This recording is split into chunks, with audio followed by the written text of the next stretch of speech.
যেদিন আকাশ হবে গলিত ধাতুর মতো,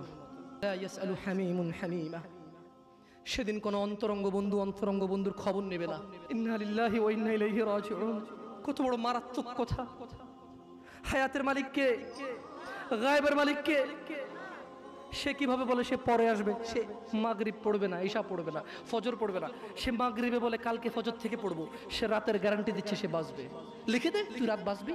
যাদের দাড়ি নাই তারা ইনশাল্লাহ দাড়ি রাখবে, এরকম অনেকবার বলেছে নাকি বলে নাই? পরে রাখবে, আর একটু বয়সের পরে। ছি ছি ছি ছি ছি ছি ছি ছি ছি। এমন হাজার মা বাবা পাওয়া যায়, ছেলেটা দাড়ি রেখেছে, এসএসসিতে পড়ে, বললো যে এখন রাখিস না, কলেজে উঠলে রাখিস। ওই মা, তোমাকে বলি, তুমি তোমার ছেলেকে আদর করো না? ছি, মিথ্যু মা। আরে তোমার মতো মারা মাইশাকে হত্যা করে ফেলেছে পরকিয়া করতে গিয়ে। তোমার চাইতে মাইশার মা অনেক ভালো ছিল, মেয়েকে হত্যা করেছে, অন্তত ইসলামে তো বাধা দেয়নি। আমি বলছি না খুন ভালো, আমি বলছি না খুন ভালো, আমি বলছি তোমার চাইতে ভালো সে তার মেয়েকে হত্যা করে নিজে অপরাধী হয়েছে, মেয়েকে তো অপরাধী করেনি, করেছে। তুমি তোমার ছেলেকে দাঁড়িয়ে রাখতে না করো। ছি, ঠিক আছে, তোমার ছেলে কলেজে যাবে না, এই কাগজ কি কেউ পৌঁছাতে পারবে? মহিলা লিখে দেবে তার ছেলে কতদিন বাঁচবে, লিখে দিবে তার ছেলে কলেজ পর্যন্ত বাঁচবে, তারপর দাঁড়িয়ে রাখবে, সে লিখে দিবে। কেন? ওর মা তো বললো কলেজে উঠলে রাখবে। তা কিভাবে বললো ওর মা? আপনি বলছেন যে কলেজ পর্যন্ত বাঁচবে কিনা লিখে দিতে পারবে না, তাহলে ওর মা কিভাবে বলে কলেজে উঠলে রাখবে? এই ছেলেটা কিভাবে বলে আর একটু বয়স হলে রাখবে? ও তো জানে ও কতদিন বাঁচবে, ঠিক এই জন্য নির্ধারণ করছে যে আমি তো 200 বছর বাঁচবো, ওকে 150 বছর পরে রেখে দেবো। এরকম না হলে সে কিভাবে বলে সে পরে রাখবে? ইয়া শিবাব, তাআল ইলাল মসজিদ, তাআল ইলাল্লাহি জাল্লা ওয়া আলা। তাকে যখন বলা হয় মসজিদে আসো, সে বলে পরে। লিখে দে কবে কতদিন বাঁচবি রে তুই, লেখ। এই ছেলে লেখ। হাসতেছেন, হাসতেছেন। ইন্না লিল্লাহি। সে বলে পরে। তার এই কথাটা মিনিং করে সে জানে সে কতদিন বাঁচবে, তাই সে পরে এক সময় করে এসে দিবে। ইন্না লিল্লাহি ওয়া ইন্না ইলাইহি রাজিউন। কত বড় মারাত্মক কথা! হায়াতের মালিককে, গায়েবের মালিককে সে কিভাবে বলে সে পরে আসবে? সে মাগরিব পড়বে না, ঈশা পড়বে না, ফজর পড়বে না। সে মাগরিবে বলে কালকে ফজর থেকে পড়বো। সে রাতের গ্যারান্টি দিচ্ছে সে বাঁচবে। লিখে দে, তুই রাত বাঁচবি। আল্লাহ ক্ষমা করুক এরকম মাদের যারা তাদের ছেলেকে দাঁড়িয়ে রাখতে দেয় না। আল্লাহ ক্ষমা করুক এরকম যুবকদের যারা বলে বড় হলে রাখবো দাড়ি। আল্লাহ ক্ষমা করুক এরকম মুসলমানকে যে নিজেকে মুসলমান মনে করে, নামাজের দিকে ডাকলে বলে পরে আসবো। আচ্ছা শোনেন, দুনিয়া তুচ্ছ। দুনিয়া কি? রব্বুস সামাওয়াতি ওয়াল আরদ, যিনি জমিন এবং আকাশের মালিক, তিনি বলেছে দুনিয়া তুচ্ছ, খেল তামাশার বস্তু। আর আল্লাহর কাছে যা আছে তা উত্তম, তা স্থায়ী। অনুধাবন করবে না তোমরা, অনুধাবন করবে না। শুনুন, সূরা মাআরিজ 29 পারা সূরা। দুনিয়ার অনেক কথা আছে এখানে, দুনিয়ার অনেক কথা আছে এখানে সূরা মাআরিজে। সাআলা সাইলুম বিআযাবিন ওয়াকি'। এক ব্যক্তি চাইল সংঘটিত হোক, ঘটে যাক, হয়ে যাক শাস্তি, যা অবধারিত, যা আসবেই আসবে। লিল কাফিরিনা লাইসা লাহু দাফি'। কাফেরদের জন্য এটাকে ঠেকানোর, এটাকে আটকানোর কেউ নেই। তাহলে এক ব্যক্তি চাইলো এসে পড়ুক ওই শাস্তি যেটা আসবেই আসবে, আর যেটা আসলে কাফেরদেরকে বাঁচানোর কোনো পথই কি নেই। এটা এক ব্যক্তি চাইলো। আল্লাহ বলছেন যে মিনাল্লাহি যিল মাআরিজ, এটা আসবে, এটা আল্লাহর কাছে যিনি ঊর্ধ্বরোহণের সোপন সমূহের অধিকারী। এটা আসবে আল্লাহর কাছ থেকে, যিনি আকাশের উপর থাকে, যিনি মর্যাদাবান, যিনি বড়, যিনি মহৎ, ওনার কাছ থেকে এটা আসবেই আসবে। তা'রুজুল মালাইকাতু ওয়ার রূহু ইলাইহি ফি ইয়াউমিন কানা মিকদারুহু 50,000 সানাহ। ফেরেশতা এবং মানুষের আত্মা বা রূহ মরে গেলে যেটা বের হয়ে যায়, বের হয়ে গেলে আপনাকে মানুষ লাশ বলবে, মৃত বলবে, কোনো কাজেরই না আপনি, সবার পায়ের নিচে আপনি। কোথায় আপনি? মরে গেলে কবর দেওয়ার পরে কি দিয়ে মাটি চটে? অপমান করে? তার মানে পা দিয়ে ছোটা অপমান না, এটা আল্লাহর দেওয়া বিধান, এটাই সম্মান। এটাই তখন কি? তখন এটাই সম্মান। কারণ আপনি তো মরে গেছেন, আপনি তো মরে গেছেন, আপনি তো নিজের কবরে নিজে যেতে পারবেন না, আপনার জন্য লোক লাগবে। এটাই আল্লাহর পক্ষ থেকে আপনার জন্য সম্মান। আপনি বলছেন অমুক তাবিজ দেয়, তুমুক পানি পড়া দেয়, তুমুকের দরবারে এই পাওয়া যায় সেই পাওয়া যায়। আরে অমুক তুমুক যখন মারা গিয়েছিল নিজের কবরে নিজে যেতে পারেনি, আপনাকে কি দিবে? ইন্না লিল্লাহি ওয়া ইন্না ইলাইহি রাজিউন। আল্লাহর সাথে এত বড় অন্যায়, এত বড় গাদ্দারি করবেন না, এত বড় অন্যায় কথা কখনো বলবেন না। কেউ কিচ্ছু দিতে পারে না। কে দিতে পারে? বাস আল্লাহ। এই দেশের এমপির কাছে যেতে পিএস লাগে, আল্লাহর কাছে যেতে কোনো কিচ্ছু লাগে না, শুধু সৎ আমাল লাগে। কি লাগে? সৎ কর্ম লাগে, কোনো মানুষ লাগে না। আল্লাহ কাউকে ঠেকা দিয়ে রাখেনি, আল্লাহ কারো কাছে ঠিকাদারে দিয়ে রাখেনি যে তুমি মাধ্যম ছাড়া আমার কাছে কেউ আসতে পারবে না। আল্লাহ মানুষের এইখান চাইতে কাছে। আল্লাহ মানুষের কি এই এই এই গলার যে পশমটা, এটা চাইতো আল্লাহ কাছে মানুষের। তো আল্লাহ বলছেন যে ফেরেশতা এবং রূহ আল্লাহর দিকে উপরের দিকে ওঠে এমন একদিনে যার পরিমাণ 50,000 বছর। যারা বলে যে আরে একটু গুনাহ করে লো, হালকা একটু জ্বলে তো জান্নাতে যাবই মুসলমান, একদিন যদি 50,000 বছর হয়, আধা দিন জ্বললে কয় হাজার বছর? দেখি তোর কত বড় ক্ষমতা, গ্যাস লাইট জ্বালা, 3 মিনিট জল, দেখি কি লাগে তোর। ইসলামের সিনেমা মনে করছো না? সিনেমা মনে করছো? ইসলাম সিনেমা না। ইন্না কাউলুল্লাহি হক, আল্লাহর কথা সত্য না মিথ্যা? আল্লাহ বলেছে একদিনের সমান কত বছর? পৃথিবীর কয় বছর? জি না, এগুলোর ভুল পৃথিবীর কসমিন কালে কেউ ধরতে পারবে না। আপনি আস্থা রাখেন আমার কথার প্রতি, কারণ এগুলো কোনো তাফসীর না, এগুলো ব্যাখ্যা না, এটার ভুল বের করতে পারবে না কেউ ইনশাআল্লাহ। তাহলে এবার আল্লাহ তাআলা নবী সাল্লাল্লাহু আলাইহি সাল্লামকে বলতেছে, কি বলতেছে? ফাসবির, কাজেই ধৈর্য ধারণ করেন। কেমন ধৈর্য? সবরান জামিলা, পরম ধৈর্য ধরেন। ওই যে মুহাম্মদ সাল্লাল্লাহু আলাইহি সাল্লামকে আয়েশা বলল না, আরে এসে যাক সেই আযাব, যদি এরকম কিছু থেকে থাকে আসুক না, দেখি কি আসে। এজন্য আল্লাহ সুবহানাহু ওয়া তাআলা মুহাম্মদ সাল্লাল্লাহু আলাইহি সাল্লামকে বলছে যে ফাসবির, ও মুহাম্মদ ধৈর্য ধারণ করেন, সবরান জামিলা, পরম ধৈর্য ধারণ করেন। ইন্নাহুম ইয়ারাউনাহু বাঈদা, তারা ওই দিনকে অনেক দূরে মনে করে, ওয়া নারাহু করিবা, আমি আল্লাহ ওই দিনকে অনেক নিকটে দেখতে পাচ্ছি। ইয়াউমা তাকুনুস সামাউ কালমুল, সেদিন আকাশ হবে গলিত ধাতুর মতো।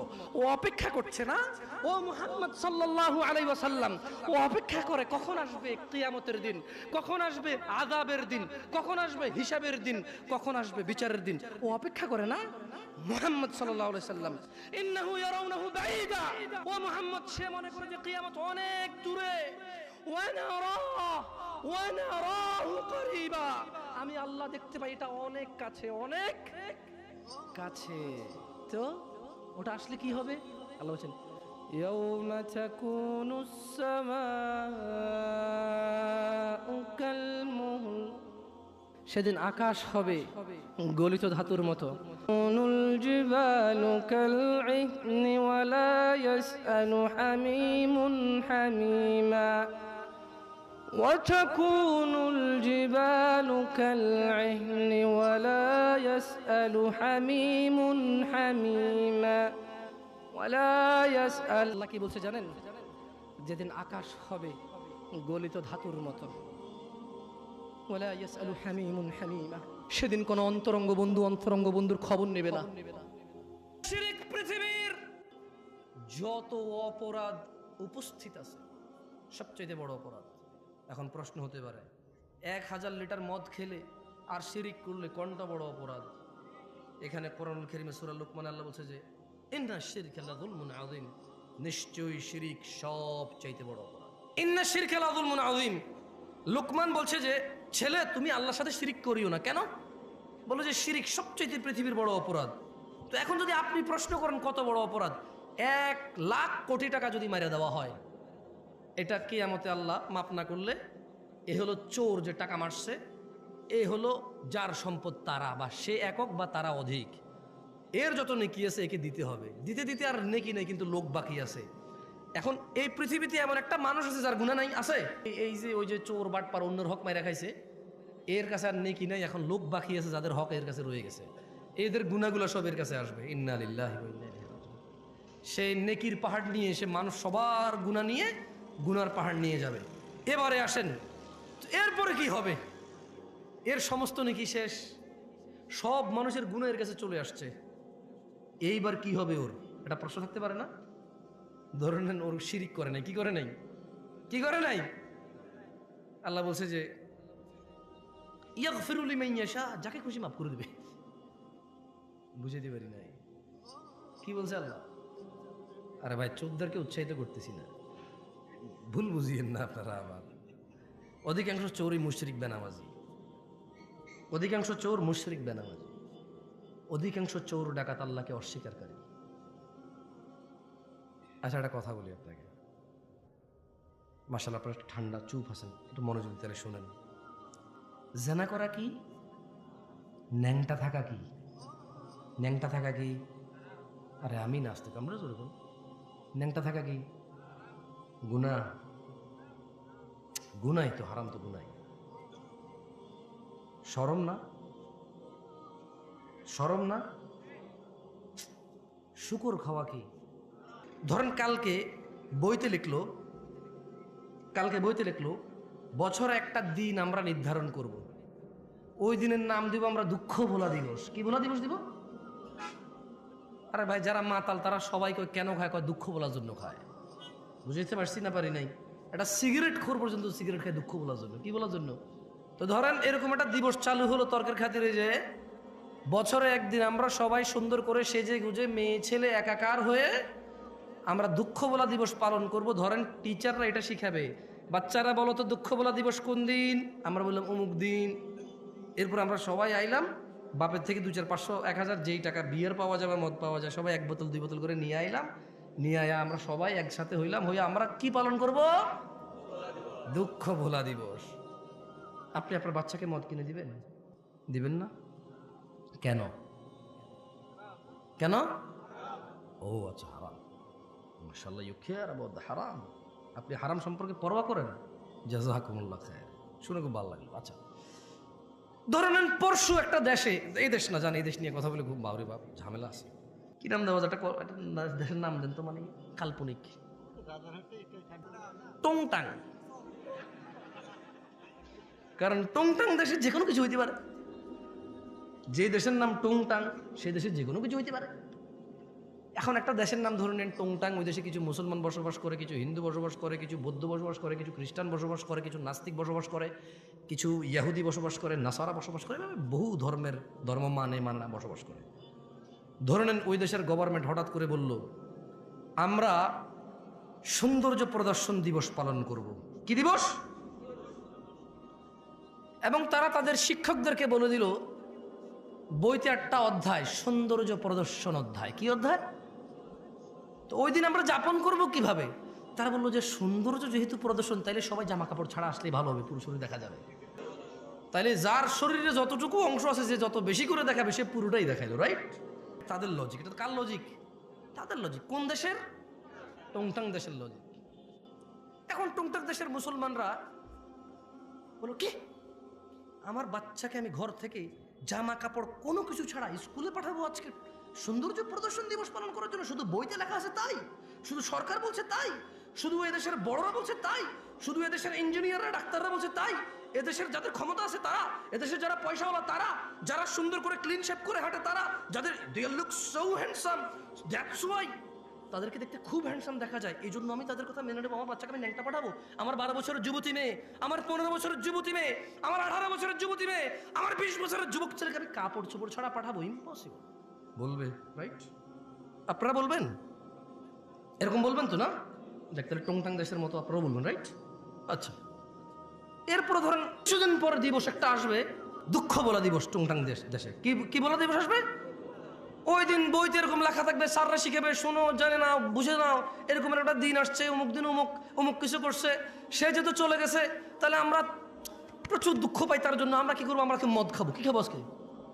টংটাং দেশ যে কোনো কিছু হইতে পারে ভাই। এখন টংটাং দেশের মুসলমানরা হঠাৎ বলো কি আস্তাগফিরুল্লাহ, কি পাগল নাকি রে ভাই? ও আমার ক্ষমতায় আছে, ও আমার নেতৃত্বে আছে, আমাকে শাসন করবে, অন্যায়ের প্রতিবাদ করবে, আমি ভালো করলে পুরস্কৃত করবে, খারাপ করলে শাস্তি দিবে। ও মদ খাওয়াবে কেন আমার বাচ্চা কাচ্চাকে? টুংটাক দেখছে মানুষ এটা মেনে নেবে না, বাচ্চাকে বলবে আজকে স্কুলে যাওয়ার দরকার নাই, যা হয় হবে, বাদ দাও, বলবে কি না? আপনারা কি করবেন? তো এই যে যারা আমাদের জন্য, ভাষার জন্য, স্বাধীনতার জন্য, আমাদের জন্য এই পৃথিবী ছেড়ে চলে গেল, এই দেশ থেকে তারা সুন্দরী স্ত্রী, ছোট ছোট বাচ্চা কাচ্চা কোলে ছিল, বৃদ্ধ বাবা মা ছিল তাদেরও, তারাই হয়তো পরিবারের একমাত্র উপার্জনকারী ছিল। ওর স্ত্রীর গর্ভে একটা 9 মাসের বাচ্চা ছিল। ও বেচারা ভাষার জন্য হোক, স্বাধীনতার জন্য হোক, ওর স্ত্রী সন্তানের ইজ্জত রক্ষার জন্য হোক, আর পরাধীনতায় বিরক্ত হয়ে নিজের পরবর্তী প্রজন্মকে স্বাধীন একটা রাষ্ট্রে দিয়ে স্বাধীনতা দিয়ে যাওয়ার জন্য হোক, ও বেচারা লড়াই করতে চলে গিয়ে জীবন দিয়ে দিল। ওর বাচ্চাটা ভূমিষ্ঠ হলো ইয়েতিম হয়ে। ওর বাচ্চাটা পৃথিবীতে আসার আগে ইয়েতিম হয়েছে, ও জীবন বিলিয়ে দিল। এখন আপনারা বলছেন যে ওদেরকে আমরা স্মরণ করতে হবে টন টন টন টন টন টন টন গান গাইয়া। আপনারা বলতেছেন যে তারা যেহেতু আমাদের জন্য জীবন দিয়ে চলে গেছে, একটা দিন আমরা নির্ধারণ করব, ওই দিন মুসলমানের ছেলে মেয়ে একত্রিত হয়ে একাকার হয়ে সেজে গুজে ফুল মাথায় দিয়ে খোপায় দিয়ে, ছেলে তার হাতে ফুল নিয়ে, মেয়ে তার খোপায় ফুল নিয়ে যাবে, কোনো এক পাথরে দাঁড়াবে, ছবি তুলবে, জুতা নিয়ে উঠবে না, মোজা নিয়ে উঠবে না, নানা ধরনের নিয়ম থাকবে। আর সারা দিন শুধু আল্লাহ যে মিউজিককে হারাম করেছে, ইসলাম যে মিউজিককে হারাম করেছে, মদ হারাম করেছে কে? ন্যাংটা হওয়া হারাম করেছে কে? মিউজিক হারাম করেছে কে? তো টুংটাং দেশের মানুষ তো মিউজিকটা আল্লাহ হারাম করেছে, এজন্য মিউজিক দিয়ে কাউকে সম্মান করবে না। আপনারা কেন করছেন? মানে বইতে লেখা থাকবে, কেউ একজন বলবে আচ্ছা মৃত ব্যক্তি গান বাজাইলে সম্মান পায়, এটা কে বলছে ভাই? মিউজিক বাজাইলে যে আমার জন্য উৎসর্গ করেছে তার প্রাণ, যে আমার মাথার মণি, যে আমার আবেগের জায়গা, আল্লাহ তাদের উপর সবার উপর সন্তুষ্ট হলো, জান্নাত দান করুন। যার যার ইমান আমল যতটুকু ছিল আল্লাহ প্রত্যেকটুকু কবুল করুন, আর আল্লাহ তাদের সাথে ইনসাফ করুন। যেহেতু আমরা জানি না এখানে হিন্দু বৌদ্ধ মুসলিম সবাই ছিল, আল্লাহ ইনসাফ করুন। আল্লাহ কি করুন? কথা বলছিলাম, লুকমান তার ছেলেকে ওয়াজ করছিল, লা তুশরিক বিল্লাহ, আল্লাহর সাথে শরীক করিও না, ইন্নাশ শিরকা লাযুলমুন আযীম, শিরক সবচাইতে বড় পাপ। কত বড় পাপ! এই পৃথিবীর সমস্ত জিন আর মানুষ একত্রিত হয়ে যদি কোনো পাপ রটনা করে, এর চাইতে বড় পাপ।